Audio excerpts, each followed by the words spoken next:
नमस्कार। आज हम बात करेंगे आईजीई के बारे में। तो आईजीई क्या होता है? टोटल आईजीई क्या होता है? तो आईजीई में आईजी का मतलब होता है इम्यूनोग्लोबुलिन ई। बेसिकली ये ना एंटीबॉडी होती है। आईजीई एक एंटीबॉडी है और हमारे बॉडी में बेसिकली 5 एंटीबॉडी पाई जाती हैं। IgG, IgA, IgM, IgD, IgE. तो सबसे बेसिकली आईजीई क्या होता है? सब बहुत कम मात्रा पाई जाती है, 0.01%, बहुत ही कम मात्रा में पाई जाती है बॉडी में। जब हमारी बॉडी में कोई एलर्जिक रिएक्शन होती है, कोई एलर्जी होनी होती है, तो क्या होता है? आईजी एंटीबॉडी बढ़ जाती है। ये आईजी एंटीबॉडी बढ़ती है तो क्या होता है? इसमें एलर्जिक रिएक्शन होती है बॉडी में।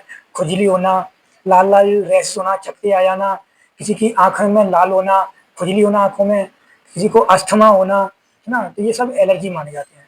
तो ऐसे कोई सिम्टम्स होते हैं तो हम क्या करते हैं? ये टेस्ट कराने के लिए बोल सकते हैं कि आईजीई एंटीबॉडी टेस्ट कराया जाए। आईजी एंटीबॉडी क्या होती है? तो ये आईजी एंटीबॉडी बेसिकली डब्ल्यूबीसी होती है। तो डब्ल्यूबीसी क्या करती है? हिस्टामिन को रिलीज करती है।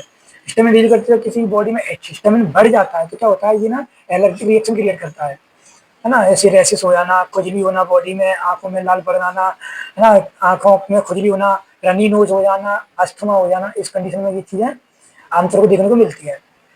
अगर ऐसा कोई पेशेंट आता है ये सारे सिम्टम्स लेके, तो हम उसको बोल सकते हैं कि आईजीई एंटीबॉडी टेस्ट के लिए उसको बोला जाए। आईजीई एंटीबॉडी एलर्जी के लिए प्राइमरी एंटीबॉडी का, बेसिक एंटीबॉडी एलर्जी के लिए यही टेस्ट होता है, आईजीई एंटीबॉडी। आईजी एंटीबॉडी अगर बढ़ जाती है तो हमें स्पेसिफिक पता करना है कि हमें एलर्जी हो रही है तो किस चीज से होगी। तो उसके अलावा और आगे वाले टेस्ट होते हैं, वो भी अपन करा सकते हैं, जिसमें कि ड्रग से एलर्जी है, कोई फूड अपन खा रहे हैं उसमें एलर्जी है, तो उसमें होती है। उसमें वेजिटेरियन, नॉन वेजिटेरियन, या कोई अपन ड्रग ले रहे हैं, मेडिसिन ले रहे हैं, उसका सब उसमें सारा क्लियर लिख के आ जाता है। हमें किस चीज से स्पेशल एलर्जी है, सारा लिख के आता है। वो थोड़ा टेस्ट कॉस्टली पड़ते हैं, 5 से 6 हज़ार रुपए के समथिंग पड़ते हैं वो टेस्ट। तो उसमें सारा क्लियर हो जाता है। बेसिक एलर्जी अपन को पता करना है तो आईजीई एंटीबॉडी अपन टेस्ट करा सकते हैं, उससे पता पड़ सकता है। आइए हम रिपोर्ट पढ़ के बताते हैं कि रिपोर्ट में कैसे एंटीबॉडी अपन चेक करते हैं। अभी अब देखिए, ये हमारे पास एक रिपोर्ट है। अब रिपोर्ट में आईजीई एंटीबॉडी टेस्ट हुआ, ये है आईजीई एंटीबॉडी टेस्ट।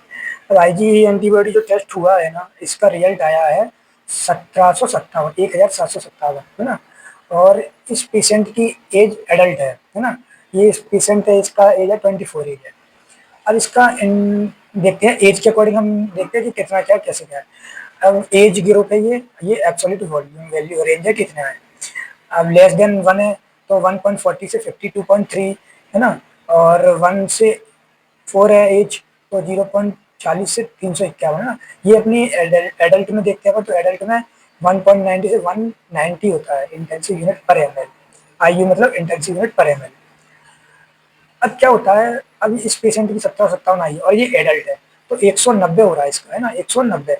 अब देखो इसका रिजल्ट कितना है, 17-57। इसको एलर्जी इतनी ज्यादा हो रही है कि बहुत ज्यादा। ये पेशेंट मेरे पास आया था, मैंने इसको देखा था तो इसको बहुत भयंकर खुजली हो रही थी और सारे बॉडी पर रेस हो रहे थे, लाल लाल, है ना? तो उसको हमने आईजीई के लिए रेफर किया तो इसका एलर्जी रिएक्शन बढ़ा हुआ है।